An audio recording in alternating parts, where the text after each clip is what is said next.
Bonsoir, bienvenue, pas de Club de la Presse cette semaine sur Via Mirabel, mais une émission spéciale depuis le Salon international de l'agriculture à Paris. Émission réalisée plus précisément au cœur du pavillon 2, avec les moyens techniques des émotionneurs sur le stand du village Semence. Alors tout au long de cette émission, nous allons bien sûr évoquer l'agriculture mosellane en compagnie de trois invités. Ève Maurice, bonsoir. Bonsoir. Vigneronne au domaine des Béliers à Ancy-Dorneau. À vos côtés, Michel Wagner, polyculteur éleveur à Maranges-Zondrange. Bonsoir. Bonsoir. Et puis de l'autre côté, David Suc, bonsoir. Bonsoir. Vous êtes conseiller départemental du canton de Bitche, vice-président délégué à l'aménagement du territoire, à l'agriculture et à la politique des sites et massifs. Alors ensemble, nous allons évoquer bien entendu l'agriculture et plus particulièrement l'élevage, la viticulture, les circuits courts, le bio, le label qualité Moselle.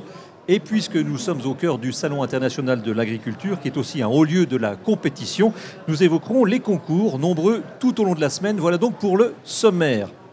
David Suc, avant d'entamer la discussion, parlons de l'agriculture mosellane. Faites-nous la carte postale en quelque sorte de l'agriculture 57. Très rapidement, la Moselle est effectivement un grand territoire agricole. La moitié de sa surface est aujourd'hui engagée dans une agriculture conventionnelle, 300 000 hectares à peu près, et puis des productions relativement conventionnelles et en circuit long.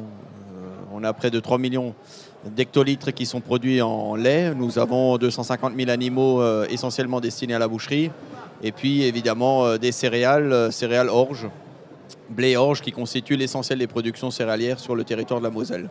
Quand vous dites une filière longue et peu diversifiée, c'est un handicap, c'est un avantage. Il vaut mieux être bon sur C'est une richesse qui doit évoluer parce qu'aujourd'hui, on a cette volonté à la fois au travers de l'agriculture défendue par le monde agricole et le département de retrouver de la relocalisation, de trouver des valeurs ajoutées, d'essayer de maintenir ce tissu agricole qui est source d'emploi, qui est source de proximité, qui est source aussi, dans le cadre du circuit court, de valeurs ajoutées qui reviennent sur le territoire. Et donc, on a une évolution, une migration qui se fera pour un certain nombre d'agriculteurs qui souhaitent s'orienter vers autre chose. Un mot sur le bio. Le bio est en augmentation un peu partout en France. On se rend compte que le bio prend de plus en plus de poids. Le bio aujourd'hui est une production à la fois qui est nécessaire parce que nous avons ces consommateurs qui font un choix résolument tourné vers cette production spécialisée, et puis parce que ça répond à des enjeux défendus par un certain nombre d'agriculteurs. Je crois que la vraie question est celle d'accompagner l'agriculture de manière générale, qu'elle soit à la fois respectueuse de l'environnement et qu'elle réponde aux besoins et aux volontés des consommateurs. Et donc le bio est une bonne chose, mais on défend avant tout l'agriculture de proximité parce qu'il faut évidemment que tout le monde puisse s'y retrouver. Michel Wagner, est-ce que vous vous reconnaissez en tant que polyculteur éleveur dans la carte postale de l'agriculture mosellane que vient de dresser David Suc ? Oui, effectivement, l'agriculture mosellane, elle est vraiment multiple. Ce n'est pas spécifié dans un domaine ou l'autre, que ce soit dans les céréales ou la culture, ou bien l'élevage, je veux dire, pardon. Et donc, c'est vraiment multiple, aussi bien des bovins, des porcs, des caprins, des céréales. On trouve de tout en Moselle. On reparlera de votre exploitation dans quelques instants plus en détail. David Suc, depuis la loi de l'autre, le soutien à l'économie agricole n'est pas une prérogative obligatoire des départements. Néanmoins, la Moselle, le département de la Moselle a décidé de s'en saisir. Je vais vous demander tout simplement pourquoi et quelles sont les actions, quels sont les enjeux derrière cela. Alors pourquoi ? Tout simplement parce que le département reste une collectivité de proximité, une collectivité qui doit s'occuper de la dimension humaine et sociale. Et on considère que la meilleure politique sociale, c'est celle de permettre à la fois un territoire d'être accueillant, d'être attractif et de permettre à nos populations de s'y fixer, de s'y développer. Et donc dans le cadre à la fois de la solidarité territoriale, dans le cadre aussi de l'attractivité touristique, nous accompagnons évidemment l'agriculture à pouvoir s'organiser, à pouvoir se transformer, à pouvoir se réorienter. Et donc, dans ce cadre-là, nous avons une convention à la fois avec la région, puisqu'elle est effectivement chef de file sur le développement économique, et puis quelques bons rapports avec l'État qui a plutôt un œil bienveillant, puisque dans le domaine de l'agriculture, on a souhaité aussi essayer de trouver un moyen d'insérer. Aujourd'hui, vous savez, nous avons un certain nombre de bénéficiaires du RSA, qui ont vocation à retrouver le chemin de l'économie. Et donc, nous avons tissé des relations de proximité avec un certain nombre d'agriculteurs, un certain nombre de bénéficiaires, pour leur permettre de retrouver évidemment une double utilité aujourd'hui, à la fois sociale, humaine, économique, et puis parce que ça donne évidemment de l'encouragement et du courage aux gens. Alors quel est le bilan justement de cette opération pour les bénéficiaires du RSA dont vous venez d'évoquer ? Alors sur l'année 2018, nous avons conclu 50 contrats. Sur l'année 2019, nous sommes à une soixantaine de contrats. C'est une petite centaine une centaine de bénéficiaires qui ont pu bénéficier de ces dispositions-là. Et puis ensuite, dans le cadre de la diversification, on accompagne évidemment les agriculteurs qui aujourd'hui investissent pour essayer d'organiser une filière d'approvisionnement en circuit court. Michel Wagner ou Eve Maurice, est-ce que ce dispositif de pouvoir embaucher des bénéficiaires du RSA, c'est quelque chose qui peut faire sens chez vous? Est-ce que vous en avez déjà eu l'utilité, Michel? Donc, à titre personnel, pas encore, mais vu qu'on va développer le laboratoire de transformation dans les années à venir, on aura sûrement besoin et on aura l'utilité de ces emplois. Et on a déjà utilisé ces emplois justement dans le magasin de producteurs champêtres à Longeville et Saint-Avold, où il y a eu un emploi aidé. Eve Maurice, alors vous, on en parlera aussi un peu plus tard, vous êtes en pleine expansion, vous nous parlerez de votre projet. Est-ce que ça peut aussi avoir du sens de redonner peut-être une chance à ceux qui sont éloignés de l'emploi? En viticulture, on a eu également des gens qui relevaient de cette disposition. En vigne, ça va être sur les périodes de vendange, sur des pics d'activité en vigne. Et jusqu'à aujourd'hui, l'expérience est plutôt positive. Ça tombe bien. Sur le schéma départemental qui a été adopté en 2018, lié à l'agriculture, il y a quelques points, je crois qu'ils sont au nombre de 6, les enjeux, ceux qui sont peut-être les plus importants, David Suc.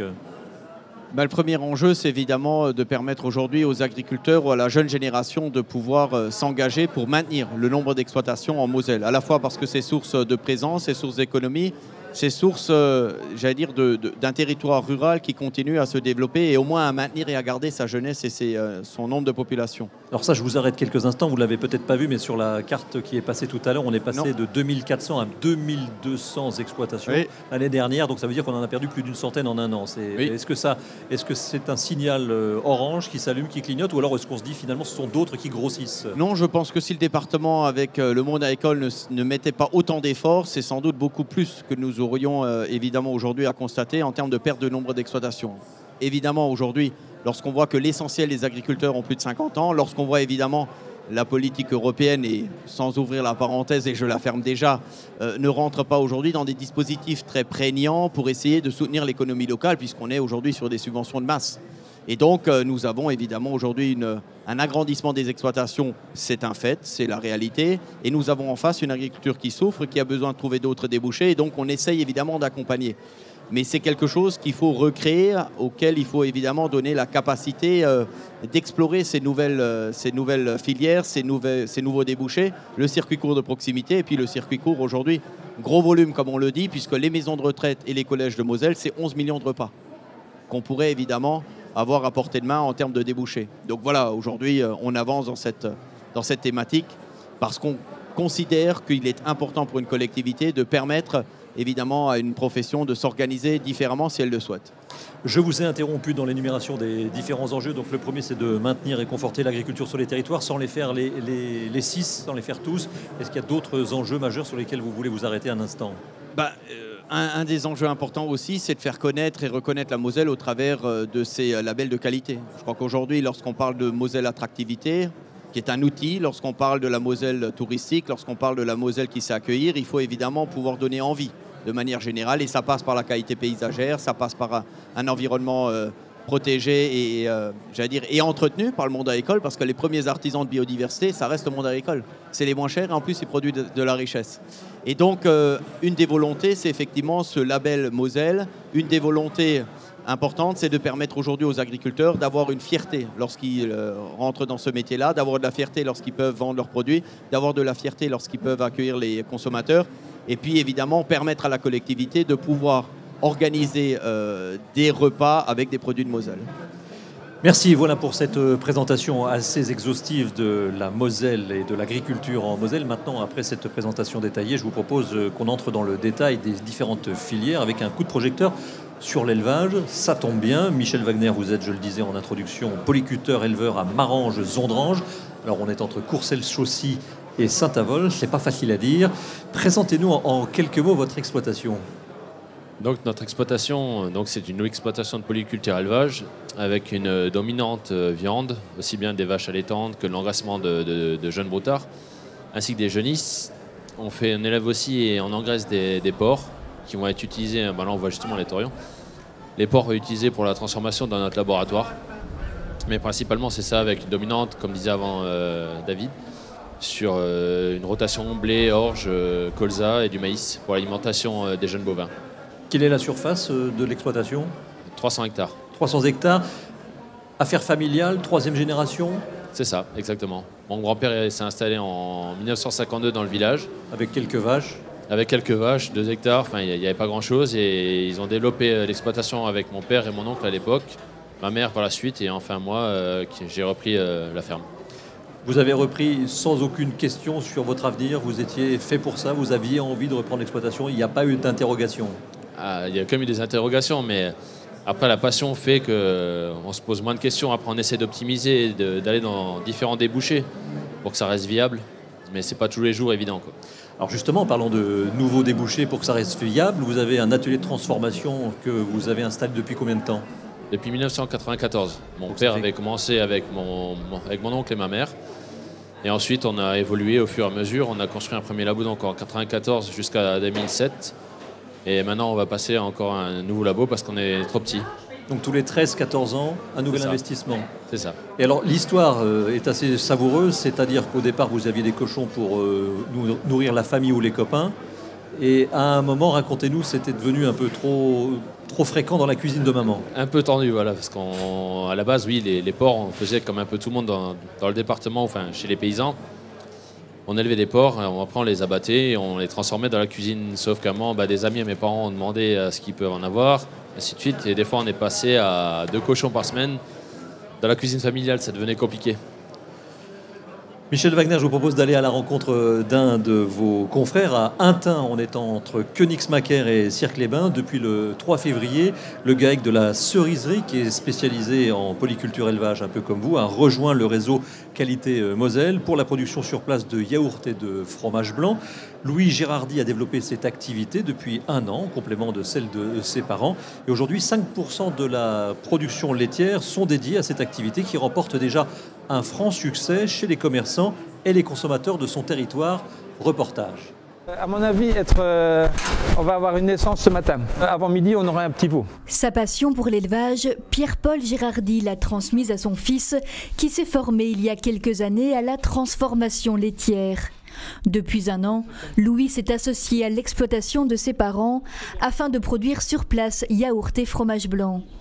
5% de la production laitière est désormais valorisée sur place dans un laboratoire attenant à la salle de traite. Donc on reçoit le lait directement depuis la salle de traite dans la cuve de fabrication. Après on pasteurise le lait, une étape qui est obligatoire pour la fabrication du yaourt. Pasteurisation, maturation, après avoir mis en œuvre les différentes étapes de la fabrication des yaourts, ils sont conditionnés sur place. 2 à 3 000 litres de lait sont ainsi transformés chaque mois et la demande est là. Donc on n'a pas beaucoup démarché le client, ça s'est fait beaucoup au bouche à oreille. Et après c'est plus les clients qui sont venus vers nous parce qu'il n'y a pas beaucoup d'offres dans le secteur sur des produits comme ça, quoi. La production est alors quasi quotidienne et à ce rythme et avec l'aide de sa famille, Louis peut se dégager un salaire tout en amortissant progressivement son investissement. Une solution à la crise du lait qui permet aussi de redonner du sens au travail de l'éleveur. Et moi, c'est ça qui me plaisait, c'est de pouvoir proposer quelque chose comme ça aux consommateurs, quoi. Le consommateur, il voit nos vaches qui pâturent quand ils passent sur la route en été. Le lait, les vaches sont très là. On fabrique les yaourts ici et le consommateur, il est peut-être 100 mètres à côté, quoi. C'est un beau métier qui demande beaucoup de temps. On fait attention toute l'année, tous les jours, pour avoir un bon produit, pour qu'il soit sain. Je ne dis pas qu'on va s'enrichir, mais ça permet quand même de vivre, de faire vivre 1 voire 2 familles. Oui, je pense qu'il y a de l'avenir. Et le label Qualité Moselle conforte lui aussi cet avenir. Il certifie une production locale et de qualité, de plus en plus recherchée par les consommateurs, qui par leur achat offrent aussi à l'éleveur une plus juste rémunération de son travail. Michel Wagner, vous connaissez votre confrère, visiblement un peu plus, et même s'il s'est lancé, vous n'y êtes pas pour rien. On en avait discuté lors du projet de Champêtre, quand on avait lancé le projet de Champêtre, et il se posait la question de savoir si ça valait... On va préciser un magasin, le projet. Un magasin de producteurs à Longeville-les-Saint-Avold. Oui. Et il se posait la question de savoir si c'était valable de faire de la transformation et de la vente. Et je lui dis, lance-toi, de toute façon, en produits laitiers, il n'y a pas grand monde, donc ça valait le coup. Vous aviez la même comment dire, vous avez fait le même choix à un moment. Il y a quand même des investissements, tout un tas de choses qu'il faut essayer de maîtriser au mieux. Se lancer, c'est bien, mais voilà, il y a la réalité économique derrière. Là, on est sur des circuits très courts, avec des productions de petite taille. Est-ce qu'à un moment, il n'y a quand même pas une notion de risque qui rentre en ligne de compte? Après, en termes de risque, sur les fermes, on est presque habitué à en prendre depuis que je suis installé. Et surtout avec les moyens et la tendance actuelle dans les magasins de producteurs ou même les consommateurs, on peut que se lancer dans ce circuit court si on a un produit qui plaît, quoi. On a vu dans ce reportage que c'était aussi une affaire familiale. Et souvent, dans le monde agricole, ce sont des affaires familiales. Je poserai aussi la question à Yves Maurice, qui est à vos côtés. Vous avez pris la décision de reprendre votre père, qui travaille au niveau du labo de transformation. Travailler en famille, dites-nous tout, entre nous. Ça se passe comment? À travailler en famille, il y a beaucoup de beaux moments, mais il y a beaucoup de frictions aussi. C'est pas évident de faire travailler plusieurs générations ensemble. Mais après, quand on va dans le même sens, ça va toujours bien. Ève, Maurice, sur le fait de travailler en famille, c'est vrai que c'est le point commun de beaucoup d'exploitations, qu'elles soient agricoles ou viticoles. Et surtout quand c'est où il y a de la transformation, où c'est des petites structures. Le travail en famille, c'est comme dit Michel, ça peut être exceptionnel quand tout va bien, en termes de confiance, en termes de rythme de travail, en termes de disponibilité. Et puis, il y a toujours un peu de tension, quoi. C'est la famille plus l'entreprise, donc c'est rarement simple. David Suc, on revient sur la cerisier, donc le GAEC qui se trouve à Intin, qui a bénéficié d'un certain nombre d'aides de la part du département. Le département encourage, vous l'avez dit, la diversification et surtout la filière courte. Nous encourageons évidemment les agriculteurs qui le souhaitent aujourd'hui de développer d'autres moyens de commercialisation. Ça a été rappelé évidemment par M. Magner et Mme Maurice. La vraie difficulté aujourd'hui, c'est la question des filières, c'est la question de la masse et puis c'est surtout aussi la question de la disponibilité en termes de moyens humains. Aujourd'hui, lorsque ces exploitations se posent la question de diversifier, ça les intéresse. Ils savent qu'en principe, s'ils font un produit de qualité et tous les agriculteurs font des produits de qualité, le consommateur sera en rendez-vous. Mais qui va faire ? Voilà, parce que c'est la difficulté aujourd'hui d'avoir des produits ou des emplois qui sont rémunérés et donc il faut dégager tout de suite un revenu. C'est la question humaine et sociale parce que les exploitants agricoles aujourd'hui sont bien au-delà des 35 heures et je ne rentrerai pas dans les détails et donc il y a cette dimension humaine et du couple qui souffre. Et il pourrait le dire mieux que moi, mais je suis paysan dans une autre vie. La vraie difficulté aujourd'hui, c'est d'avoir l'assurance, d'avoir des gens sur lesquels on peut faire confiance pour transformer quand il faut, pour être là quand il faut produire un peu plus parce que nous avons tel ou tel restaurateur, telle ou telle commande à honorer et puis évidemment cette flexibilité qui s'impose. Donc c'est une vraie difficulté et en même temps, c'est la vraie richesse. Le circuit court aujourd'hui, si on l'imaginait de manière industrielle ou de manière transformée, produit tel que le font de grandes coopératives, ça pourrait évidemment ternir l'histoire qui est aujourd'hui véhiculée du produit court, du circuit court, fait de manière familiale. Et donc il y a évidemment là une proximité à trouver, une dimension de masse, une dimension de production à trouver. Et puis je crois qu'il y a aussi un volume à ne pas dépasser parce qu'ensuite on rentre à nouveau dans un produit plus normé et puis on commence à être concurrent à côté de petits industriels ou de gros artisans. Donc il y a vraiment un segment à garder si on veut rester dans ce circuit court de production qui doit à mon avis se développer et qui a des marges. Je vous propose d'aborder maintenant une autre filière, celle des caprins, avec la chèvre de Lorraine. Je ne sais pas si vous la connaissez, mais c'est une race française, originaire, comme son nom l'indique, du nord-est de la France et qui est reconnaissable à sa robe grise herminée, autrement dit mouchetée noir et blanc. Très sympa à regarder et surtout à toucher avec son poil mi-long très soyeux. En 2007, il en subsistait moins d'une centaine. Aujourd'hui, grâce à l'action de l'Association des Amis de la Chèvre de Lorraine, on en recense 1500 dans la région. Romaric Bertrand est un membre actif de l'association. À côté de sa principale activité, il élève une quarantaine de chèvres afin de contribuer à la sauvegarde de l'espèce. Donc c'est un petit chevreau lorrain, comme vous pouvez le voir, typé. Spécificité, gris, herminé. La naissance de ces chevreaux vient conforter le travail de Romaric Bertrand. Avec sa quarantaine de chèvres destinées à la reproduction et à l'éco-pâturage, il s'investit pour la sauvegarde de la chèvre lorraine. Cette race était en effet menacée de disparition dans les années 2000. C'est une race, moi, qui m'a tout de suite plu, déjà parce que c'est une race menacée à petit effectif. En 2007, il y avait environ 80 animaux. Aujourd'hui, grâce au travail de l'association des Amis de la Chèvre de Lorraine, on est arrivé à peu près 1500 animaux. Et puis vous voyez, c'est une race qui est très sympathique. Une race sympathique et rustique. Son poil rallongé et ses membres solides lui permettent de vivre toute l'année en plein air. Mais la filière se cherche aujourd'hui encore un modèle économique. La production de lait, de fromage, voire de viande peut être complétée par de l'éco-pâturage.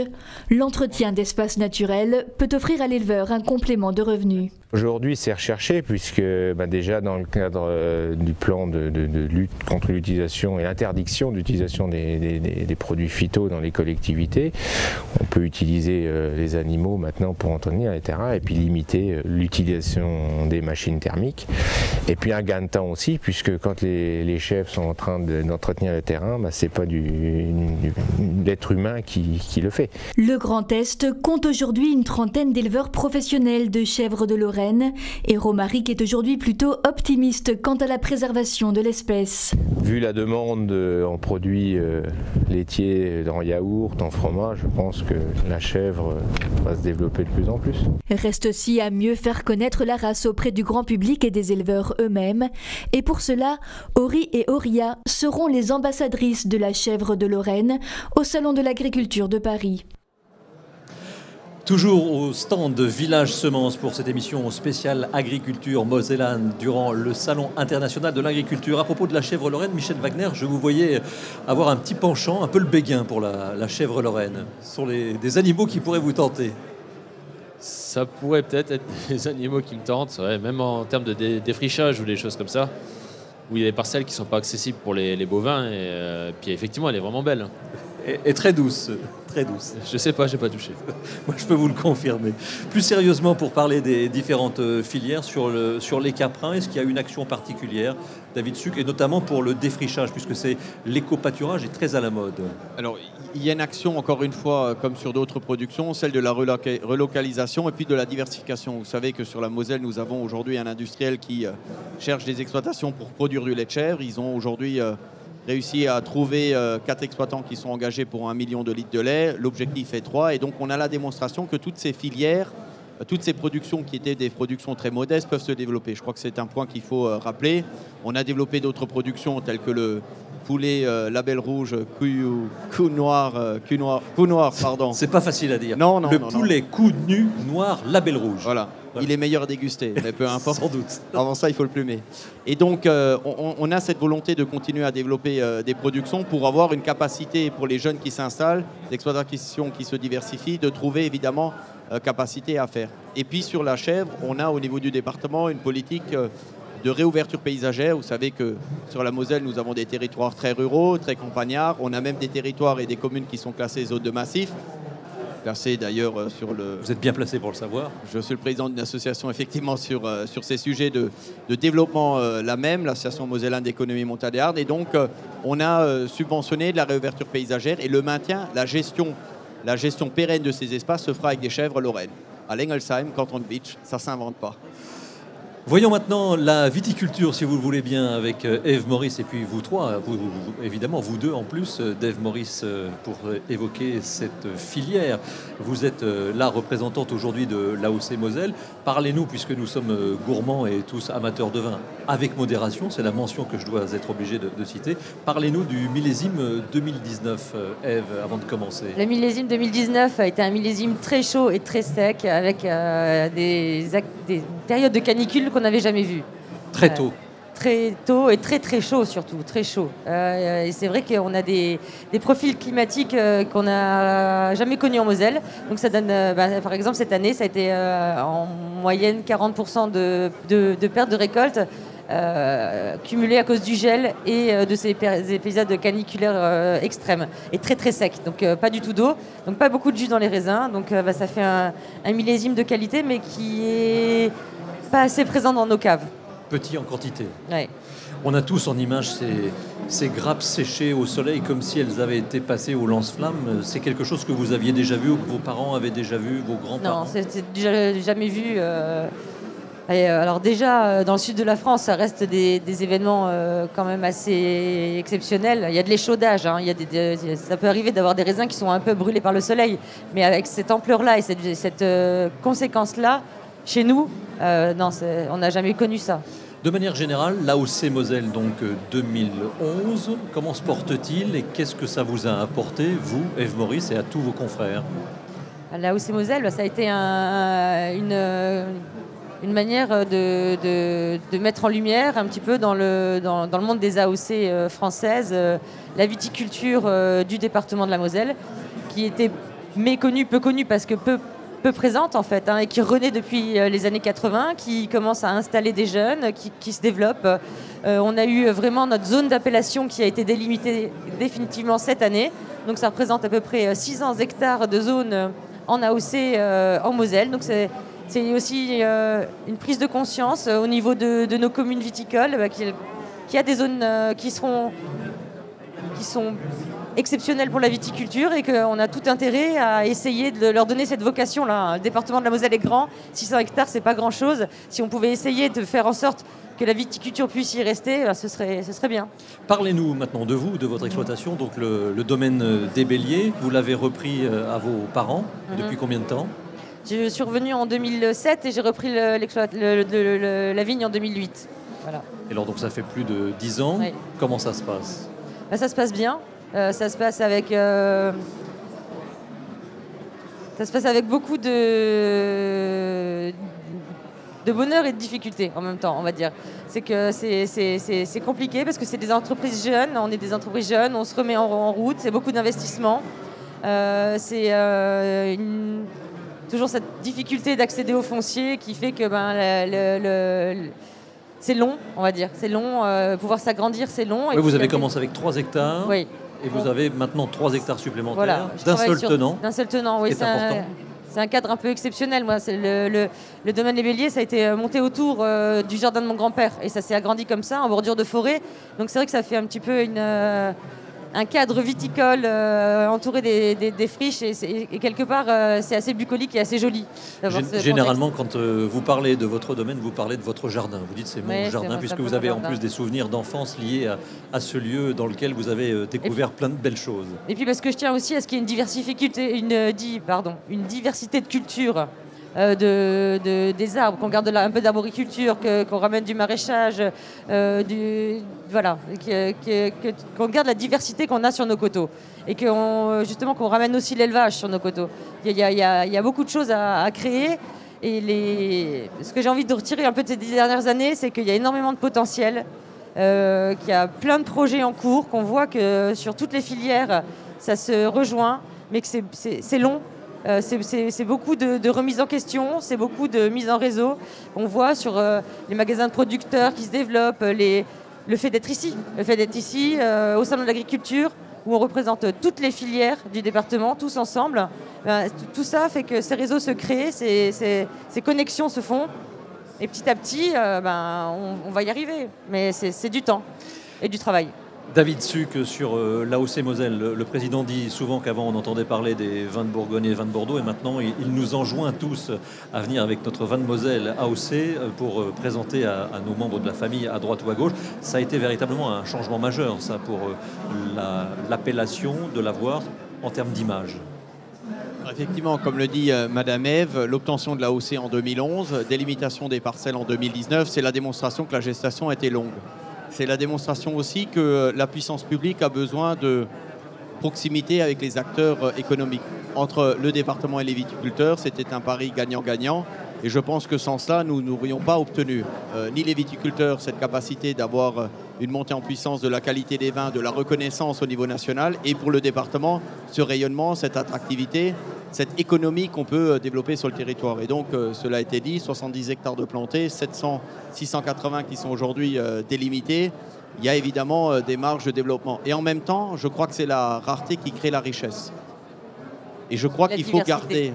Exactement. Et donc, je pense qu'il faut garder évidemment cette capacité de continuer à avancer tranquillement, sans bousculer les choses, de le faire de manière exemplaire et de manière très qualitative, parce que sinon, évidemment, ensuite, on va se noyer dans ce qui se fait de manière générale ailleurs. Et je crois que la particularité de ce vignoble, la particularité de nos viticulteurs, dont il faut saluer évidemment l'engagement aussi sous forme de production biologique, et ça a été dit tout à l'heure sur les autres productions, est quelque chose qui garde tout son sens et qu'il faut accompagner dans la proximité et dans le respect.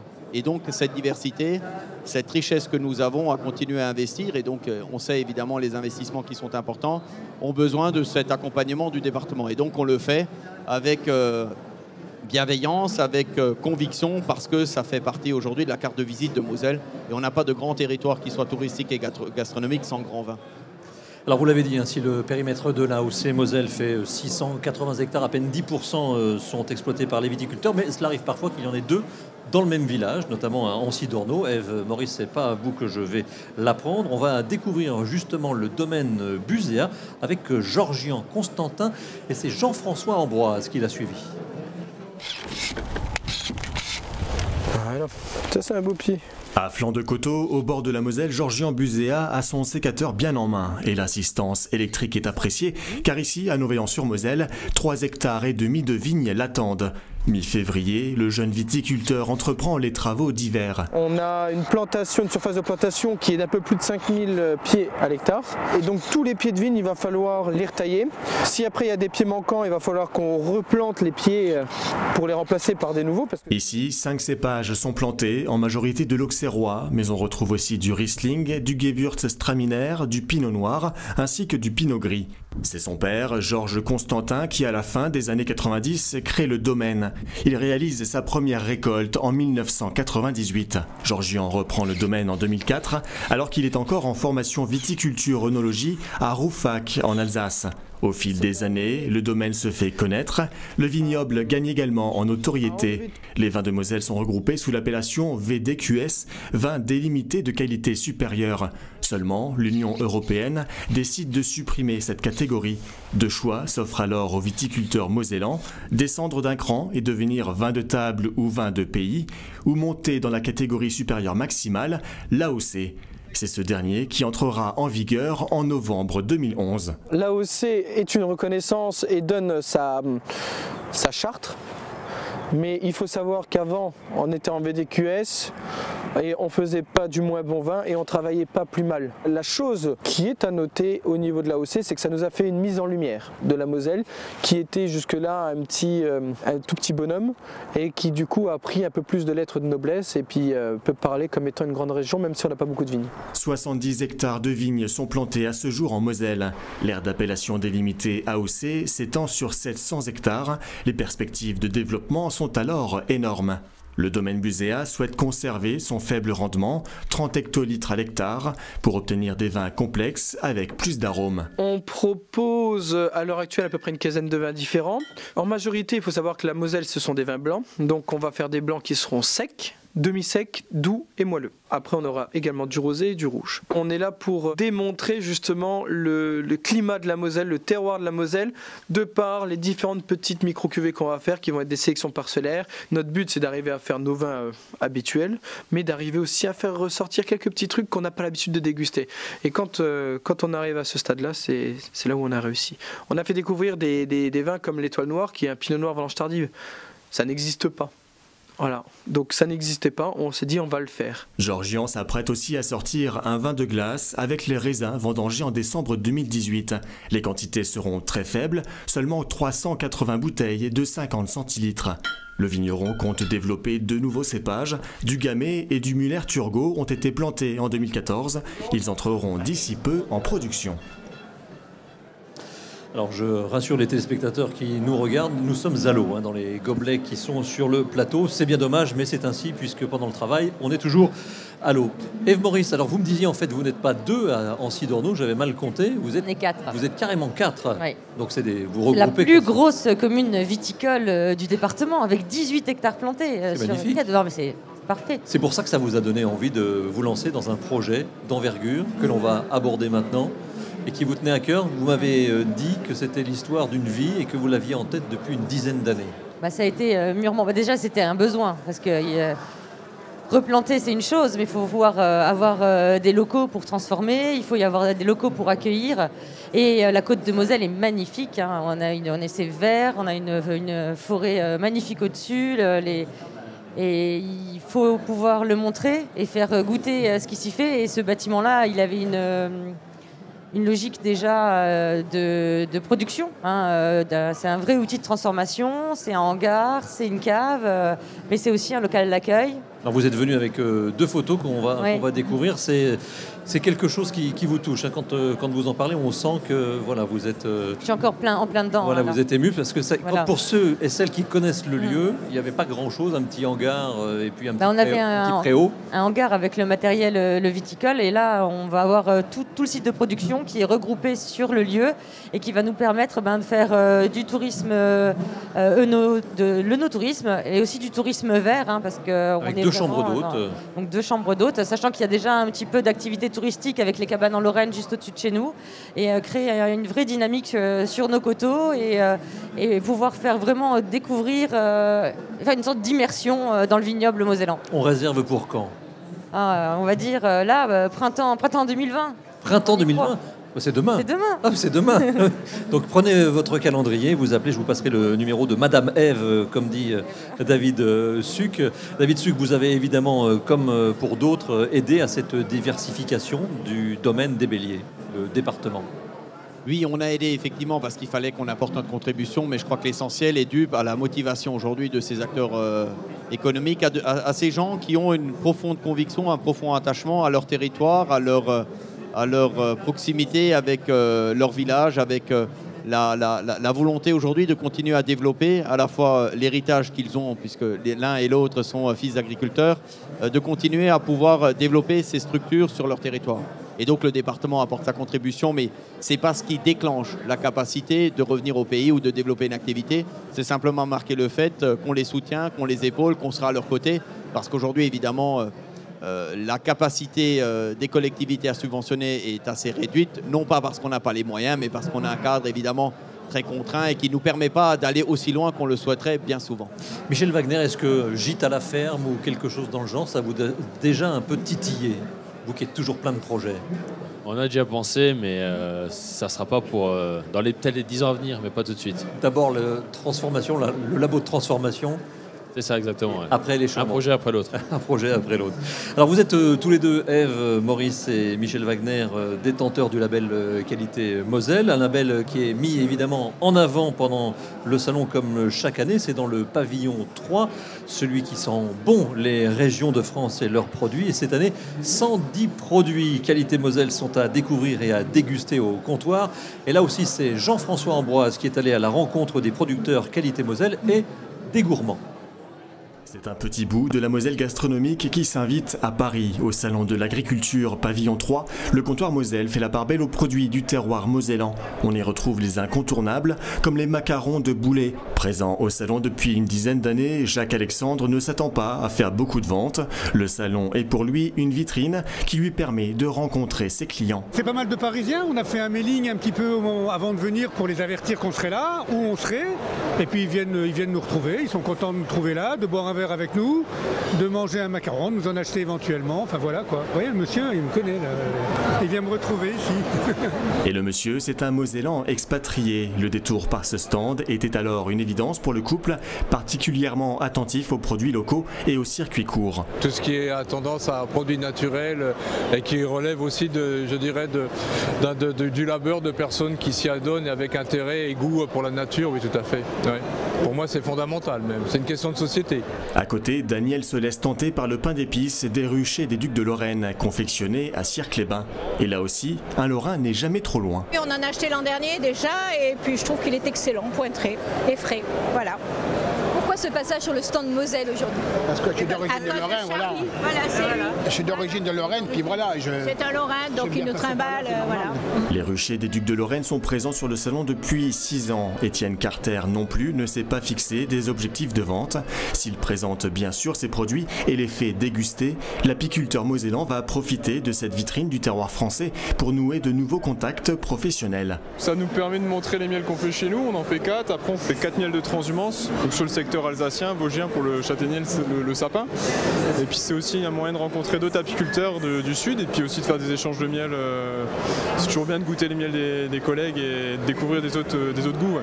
Les vins du domaine Buséa, le whisky de la distillerie artisanale du Castor ou encore les jus de pommes de la cabane à jus. Jusqu'au 1er mars, les producteurs auront à cœur de présenter leur savoir-faire sur ce stand de 50 mètres carrés. Une initiative engagée et renouvelée par le département de la Moselle et l'agence Moselle Attractivité. Michel Wagner et Maurice, vous êtes tous les deux sur le stand Qualité Moselle. Michel, comment ça se passe, le contact avec le public sur ce stand particulier que l'on peut découvrir, donc, je le rappelle, sur le pavillon 3? Ça se passe très bien. Beaucoup de gens qui sont de la région parisienne qui connaissent déjà les produits et qui aiment bien retrouver les saveurs de Lorraine, aussi bien du fumé que des pâtés lorrains, le schnapps, l'eau de vie, la Mirabelle, les bons vins. Et l'ambiance surtout de Moselle, parce qu'on se connaît depuis plusieurs années, et donc il y a toujours une super ambiance quand on vient sur le stand de la Moselle. On entendait dans le reportage, l'un des premiers exposants interrogés disait qu'il ne s'attendait pas à vendre, mais que ça n'était finalement pas si grave que ça n'était pas le but recherché. Vous êtes d'accord? Vous partagez, c'est d'abord une belle vitrine, une exposition, avant de vendre, Michel? C'est ça, c'est une vitrine pour amener après les gens sur notre territoire, parce que le territoire de la Moselle est vraiment vaste et complexe, avec beaucoup de zones d'attractivité, aussi bien des tourismes que des produits à déguster. Et donc, on est vraiment un département à découvrir. Ce label Qualité Moselle, au début, vous l'avez peut-être regardé, je ne dirais pas de travers, un peu de haut, et puis finalement, vous vous rendez compte que ça prend et que le public, vos acheteurs, les consommateurs, sont de plus en plus sensibles à ces labels de proximité. Ève Maurice. C'est quelque chose qui dure depuis longtemps et c'est une manière de rapprocher. C'était Mangeons Mosellan, c'était Moselle Passion, la Moselle Gourmande. Et la marque Moselle, elle réunit tout ça et elle recrée les réseaux. Et on a tous la même bannière et on peut communiquer derrière une marque commune. Donc ça a eu du sens depuis longtemps et ça se réunit et ça se fédère et ça permet d'avoir vraiment une carte depuis les producteurs jusqu'aux restaurateurs avec une cohérence sur nos filières. Donc c'est bien, ça nous réunit. Et de la même manière, sur le stand, vous n'êtes pas là pour faire la vente du siècle, vous êtes là pour faire découvrir ces cépages que vous travaillez au quotidien. Mais oui, les gens viennent découvrir et puis on a des supports qui nous permettent de leur présenter ce qu'on fait. Et souvent, les gens sont surpris de ce qu'on peut trouver chez nous. Et nombre des personnes qui sont passées, par exemple, aujourd'hui sur le stand, m'ont dit on viendra passer un week-end. Vous m'avez donné envie de venir découvrir Metz. Et c'est pour ça qu'on est là aussi. C'est pour montrer ce qu'est la Moselle et changer les regards, les idées qui parfois sont fausses en fait sur le département. Je reviendrai avec vous dans quelques instants, David Suc, sur le label Qualité Moselle. Je voudrais qu'on s'arrête un instant aussi sur les questions de société qui ont été évoquées dans le reportage précédent de Jean-François Ambroise, puisque il faut bien le dire, l'agriculture de manière générale, je mets la viticulture aussi dans le mot agriculture, a été victime ou est toujours victime maintenant d'un regard différent de la part du public, avec une certaine montée de ce qu'on peut appeler l'agribashing. Ici, au salon, évidemment, c'est l'occasion idéale rêvée de retisser du lien et d'expliquer, Michel Wagner, ce que vous faites et comment vous le faites. Oui, parce que on va dire les dernières années, c'est assez récent. On s'est quand même fait plusieurs fois démonter dans les médias, mais il y a beaucoup de médias qui nous soutiennent. Mais je pense aussi à un souci de manque de communication au niveau des agriculteurs qui communiquent beaucoup plus maintenant de par les réseaux sociaux, de par les différents ponts qu'on a, même par le département et tous les réseaux sociaux et les différents moyens de communication qu'on a. Ça nous permet de mieux communiquer et de mieux nous faire connaître aussi et de mieux d'expliquer des choses qui nous paraissent basiques, mais pour certaines personnes du public qui sont complètement inconnues. Finalement, le petit Parisien découvre que le poisson n'a pas les yeux carrés, enfin n'est pas en carré avec les yeux dans les coins. Non, mais c'est normal, il faut rassurer, il faut expliquer, il y a de la pédagogie. Même moi, j'ai envie de savoir ce que j'ai dans mon assiette et ce que je donne à manger à mes enfants. Et là-dessus, c'est expliquer, montrer. Et, le no-tourisme, c'est ça aussi, c'est faire venir, que les gens voient comment on travaille, qu'il y ait une confiance qui s'installe et à partir du moment où il y a de la compréhension, qu'il y a un échange, qu'on comprend la réalité d'un monde, d'une filière, il n'y a plus ces problèmes-là. ces problèmes-là, ils sont souvent liés à des manques de transparence, ils sont liés à des incompréhensions, à quelque chose de nébuleux qui reste mystérieux. Et si les choses sont claires, je pense que finalement, c'est facile à dissiper. Le label Qualité Moselle donc, vous aide dans vos discussions avec les visiteurs qui viennent au domaine des Béliers ou qui viennent peut-être à la ferme chez Michel Wagner. Mais le bio aussi a de l'importance. Et vous me disiez aussi en préparant cette émission que pour l'œnotourisme, vous étiez passé en bio déjà depuis un certain nombre d'années, mais pour que les gens se promènent dans les vignes en toute tranquillité, que c'était aussi une façon d'être transparent avec les futurs visiteurs, celles qui vont venir passer quelques temps, voire une nuit ou deux, au domaine des Béliers. Et puis on travaille déjà, c'est nous qui sommes dans les vignes tous les jours, moi, ma famille, mes parents, mes enfants, et ça part de là, déjà à la base. Et après, c'est sûr que quand on accueille des gens sur site, on se fait labelliser parce que ça évite... ça rassure. Mais ça évite toutes ces la questions, démarche était déjà là. Toutes ces suspicions, en fait. Oui, ça éclaircit peut-être les choses. Ça ramène de la transparence. Mais c'est en expliquant comment on travaille que de toute manière, je pense qu'on arrivera à dénouer les incompréhensions autour de ça. David Suc, ce label Qualité Moselle prend de plus en plus d'ampleur puisque récemment il a été ouvert aux restaurateurs. C'est une démarche qui porte ses fruits aussi auprès du public et qui recherche cette authenticité dans tous les sens du terme, les circuits courts, que ce soit pour le vin, que ce soit pour sa viande de bœuf ou même pour aller chez un restaurateur mosellan. Ça permet surtout à la Moselle, aux consommateurs, aux producteurs de courir sous la même bannière. Je crois qu'on avait besoin de cette lisibilité, on avait besoin de cette visibilité et donc la Moselle gourmande, Mangeons Mosellan, toutes ces démarches de communication et d'organisation permettant de fortifier ici une profession, ici un produit, ici un savoir-faire, on les a donc regroupés sous ce label MOSL. Et donc effectivement, ça concourt à permettre aux uns et aux autres de se retrouver en famille, entre guillemets, de partager ces mêmes valeurs, de partager cette même fierté d'appartenir à un même territoire. Ça permet aux consommateurs de s'identifier. Et donc je pense que c'est visible à la fois sur le plan de la région et puis c'est visible naturellement au niveau national lorsqu'on est sur des segments très spécifiques. Et donc évidemment, comme cela a été dit à plusieurs reprises, on a aujourd'hui cette satisfaction d'avoir à la fois des ambassadeurs, d'avoir des producteurs qui partagent, qui revendiquent, et puis d'avoir ces consommateurs qui permettent, au travers de ce label, de se rassurer. Cela a été dit tout à l'heure. Je crois que la meilleure manière aujourd'hui à l'agriculture de s'en sortir, c'est d'ouvrir les portes, c'est d'expliquer le métier, c'est d'expliquer pourquoi c'est fait, c'est d'expliquer qu'aujourd'hui on a besoin de respecter l'ensemble des filières, de pouvoir manger bio si on a envie, de manger de la viande et c'est recommandé, de pouvoir permettre aux uns et aux autres de consommer très tranquillement les produits sur le territoire mosellan et sur le territoire rural de manière générale. Donc voilà, c'est une vraie capacité à rassurer, d'accueillir, de revendiquer et je crois que ça passera évidemment par une communication que le monde agricole a un peu délaissée. On a laissé évidemment aux distributeurs, on a laissé aux spécialistes le soin d'expliquer comment c'est produit. Ils l'ont tellement bien fait qu'on a des jeunes qui n'imaginent pas que derrière la bouteille de lait, il y a des vaches, que derrière la viande, il y a évidemment un éleveur et des animaux. Et donc il faut que la profession agricole aujourd'hui tienne toute sa place sur cette communication, sur cette pédagogie, parce que qui mieux que le producteur et l'agriculteur pour communiquer autour de son métier. Rapidement, pour terminer, un dernier reportage, puisque nous sommes au Salon international de l'agriculture, et ce salon ne serait rien sans les concours, évidemment. Et pour illustrer cette tradition, rendez-vous avec Frank Van Haren, qui est éleveur ovin à Lorquin, spécialisé dans les moutons Suffolk. Il a présenté 2 brebis et un bélier. Voyons si elles ont rapporté quelque chose. Mais moi je mets un petit coup de brosse, histoire qu'il soit beau. Dans quelques minutes, ce jeune bélier défilera sous l'œil des juges. Le Suffolk est une race docile, rustique et féconde, avec une bonne vitesse de croissance. Des atouts qui en font une race à viande très appréciée par les éleveurs. C'est quand même des animaux préparés par des éleveurs qui savent faire. Il y a quand même un bon niveau. Un niveau qu'a décidé de relever Frank Van Aren, éleveur à Lorquin.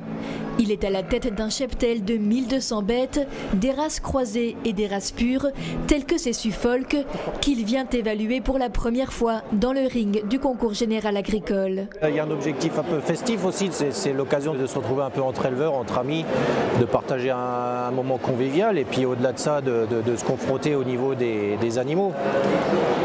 Voir un peu ce que font les collègues et de voir où on en est personnellement. Car le travail quotidien des éleveurs, c'est bien d'améliorer leurs troupeaux par la sélection génétique afin d'obtenir des bêtes productives.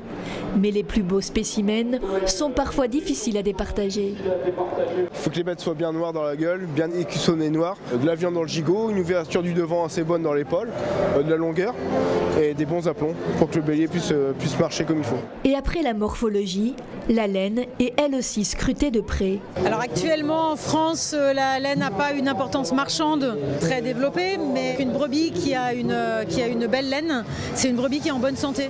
Franck présentera devant les juges un bélier et 2 brebis, et ce sont les femelles qui rafleront la mise. Un premier prix au Salon de l'Agriculture, c'est une fierté pour l'éleveur, mais aussi l'opportunité de mieux valoriser son élevage. Les femelles là vont rester chez moi, c'est pas prévu de les vendre, donc elles feront des agneaux l'année prochaine et on espère vendre des reproducteurs par la suite. On a eu 2-3 touches, c'est vrai que le salon c'est un bon moyen de toucher un maximum de personnes. Et le Salon de l'Agriculture et ses concours contribuent aussi à la préservation de la diversité des races d'élevage en France, quelle que soit d'ailleurs la filière. Voilà donc les brebis ont gagné et le bélier est revenu bredouille, mais le domaine des béliers, lui, n'est pas revenu bredouille. Le domaine des béliers, il a pris une médaille avec la vigne aux oiseaux. On a beaucoup d'animaux chez nous quand même. Les concours, rapidement. Ève Maurice, vous en êtes à combien? Vous les collectionnez? Vous aimez ça? En fait, mon père y a participé tous les ans parce que lui, il a fait du vin en Moselle, ça fait quand même depuis les années 80. Et du coup, il y avait peu de... C'était pour dire la viticulture en Moselle, ça existe. Et c'est surtout ça. C'est dire, voilà, notre production, elle est là. Après, de qualité. De qualité. Et le fait de monter des échantillons à Paris, ça... C'est bien, c'est plutôt positif. C'est rassurant aussi par rapport à ce que les autres peuvent faire. On peut se comparer. C'est toujours difficile parce que quand on goûte les vins à cette période-là, c'est très tôt pour les 2019. Donc du coup, c'est aussi est-ce que le vin va bien se goûter au moment où il est de la dégustation? Est-ce que si, est-ce que ça? Mais on est toujours content qu'il y ait des vignerons de Moselle qui remportent des médailles. Voilà. Michel Wagner, vous n'êtes pas encore une bête à concours, mais ça pourrait venir. Peut-être pour la saucisse, mais pas pour les animaux. Il y a des éleveurs qui sont vraiment spécialisés là-dedans. Et je leur laisse ce travail.